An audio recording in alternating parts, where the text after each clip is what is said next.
La libre circulation, enfin. Après 3 mois de contrôle strict anti-Covid-19, la frontière terrestre entre l'Espagne et le Portugal a rouvert ce 1er juillet. Une nouvelle normalité peut un peu plus s'installer pour relancer les économies et en particulier le tourisme. Mais les deux nations font toujours face à des foyers de contamination. Dès aujourd'hui, le Portugal réimpose des mesures de lutte contre le virus dans 19 quartiers moins bien lotis de la capitale Lisbonne et certains habitants se sentent abandonnés.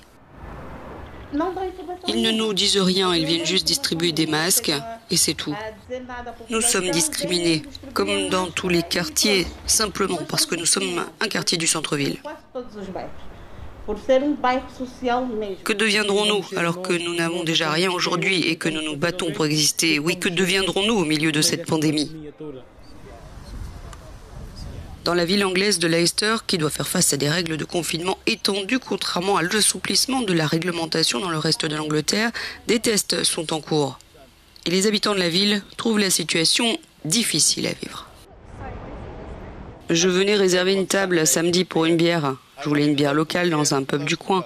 Mais dès qu'on m'a dit que je ne pouvais pas, j'ai ressenti cette envie d'aller à Nottingham ou ailleurs. Je sais que c'est stupide et que je ne vais pas faire ça. Mais les gens n'aiment pas être contrôlés. Aux États-Unis, les États de la Sunbelt sont désormais aussi ceux de la flambée de l'épidémie de Covid-19. Au moins 16 d'entre eux se sont vus obligés d'interrompre ou d'annuler leur plan de déconfinement. L'un des principaux conseillers du président Donald Trump en matière de Covid-19 a adressé un sinistre message à un groupe de sénateurs. Nous avons maintenant plus de 40 000 nouveaux cas par jour. Je ne serais pas surpris que nous passions à 100 000 par jour si cela ne change pas. Et je suis donc très inquiet.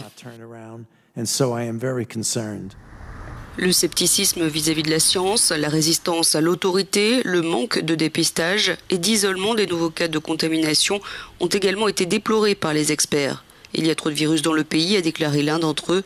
Tout cela est très décourageant.